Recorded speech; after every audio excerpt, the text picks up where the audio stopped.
So for the fourth day of philosophy class, we are going to wrap up our introductory Know Thyself mini unit, but put a little bit of an Eastern spin, or at least an alternative spin to Western philosophy by creating something called a soul profile, personal vision, and mission statement.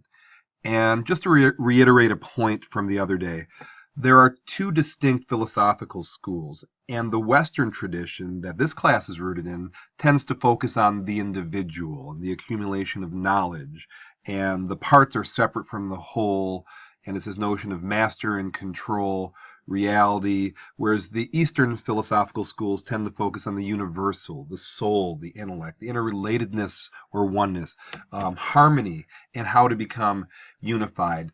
So two distinctive traditions, and to have an alternative to the Western philosophical tradition, we're going to do something today created by Deepak Chopra. And Deepak Chopra, has Indian roots, but he takes a lot of different sources and New Age stuff that's non-traditional for Western philosophy. And I like this quote that he said, and he quoted, "Many scientists think that philosophy has no place. So for me, it's a sad time because the role of reflection, contemplation, meditation, self-inquiry, insight, intuition, imagination, creativity, free will is in a way not given any importance, which is the domain of philosophers." And I think he is correct in that one. So in creating this soul profile, it comes from a book called The Soul of Leadership. And here's the source, because as a social studies teacher, if I don't show you the source, I'd be a hypocrite when I ask you your source. And it starts off with the soul profile. And again, it's related into knowing yourself and going deep inside yourself. So how it works is just use a few words or phrases and answer the following questions. And be candid. Don't dwell too long on the questions before you answer them. Let your first responses guide you. And these fundamental questions: what's my contribution in life? Now, a lot of you are 16, 17, 18, so you could even rephrase it: what will your contributions be if everything goes according to plan? What's the purpose in what I do, or what you will do if you want to jump ahead to the future? 3, you can certainly do right now. How do you feel when you have that peak experience, when you really are having those really great moments in life? Who are your heroes and heroines from history, mythology, fiction, religion? And who you choose is very telling of who you are. Number 5, what qualities do you look for in a best friend? What are your unique skills and talents?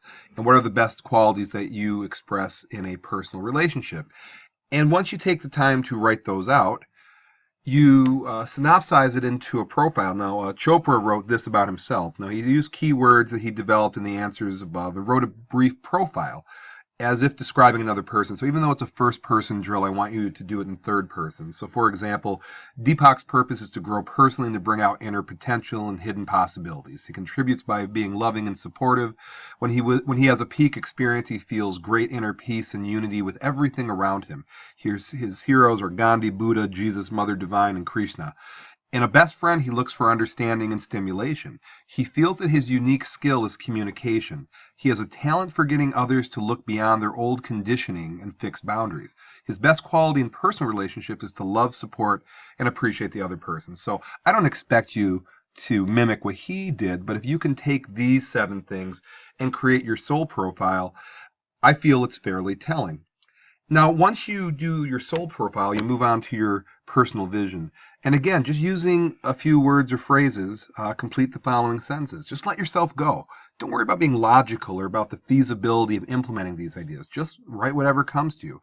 And above all, be true to yourself. So, I want to live in a world in which I would be inspired to work in an organization that I would be proud to lead a team that, and a transformed world would be.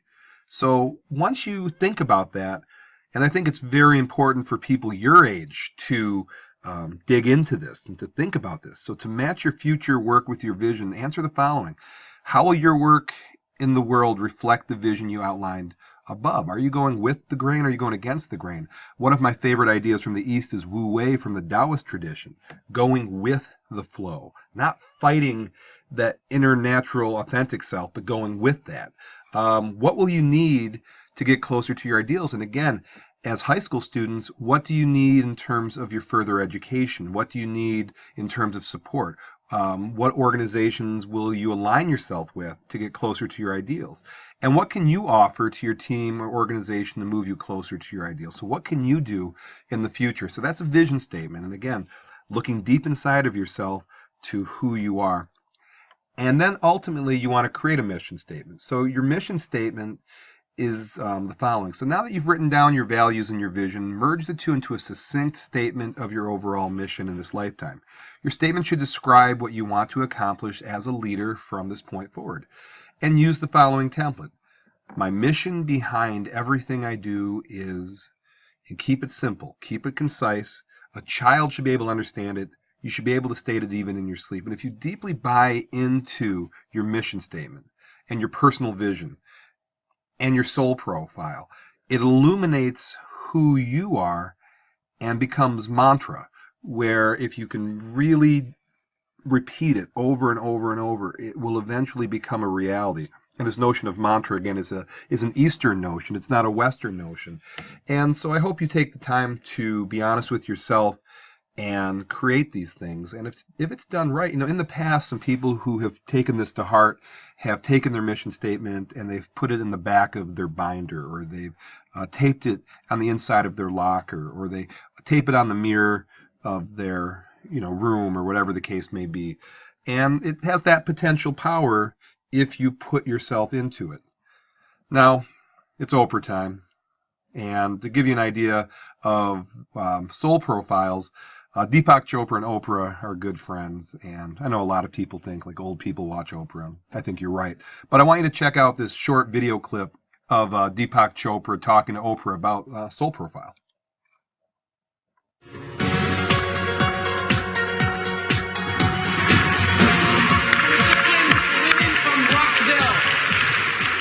Okay, the women from Rockville. Tracy, what are you all thinking? I wish all prisons had sessions on Mondays for spirituality. What are you thinking about what you're hearing today? Oh, there's been some wonderful messages. One thing that I have realized in my spiritual journey is that you really have to walk the walk. You have to feed your spirit if you want it to grow and to be strong. For years, I starved my spirit. I fed my flesh. There was a hole in my heart as big as Jesus. And until you start feeding your spirit and figuring out what's important in life, it's going to be weak and lacking. You're going to be ruled by your flesh. Thank you, Tracy. Which leads us to the point of, go ahead. There's a physical prison. Yes. And you can get out of the physical prison, but there's another spiritual prison, and you don't know that you're in it because the bars are invisible. Right. Unless you become self-aware, you can't escape it. So she could be freer inside the prison than most people are outside the prison.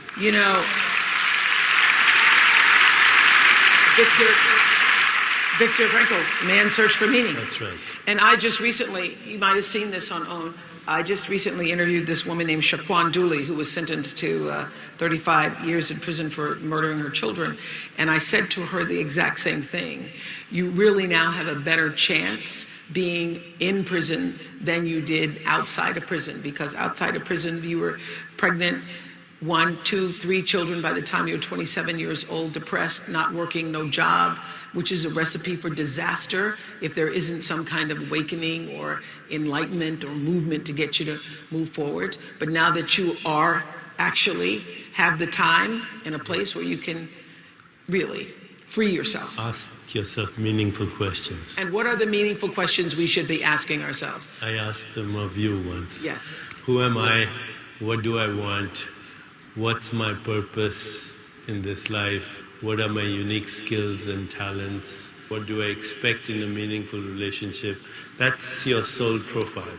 If you ask yourself those questions, then life will move you into the answers. And the reason it took me 2 days is because I knew you didn't want to hear, I am Oprah Winfrey. Yes. I have a television network. Because those are all things that you do. So when you have to sit and think about what is the answer to the question of who are you that doesn't involve what you do. that doesn't involve the role that you play? What is the real answer to that question when you can't say, well, I'm a mother, or I'm a teacher, or I run a network? What is the answer to who am I and what do I really want? When you can answer that question from the purest, deepest part of yourself, from the real part of yourself, then you're on the path That's right. to what we call spirituality. See, what most people call their bio, it's their ego profile. It's not who you really are. It's, all the things that you do and what people think you are, but it's not who you are. All right. So we're going to end Know Thyself, and hopefully you got out of the last couple days some insights into yourself. And we're going to move on to the first unit of philosophy, epistemology. And I look forward to teaching and learning with you, and I appreciate you watching.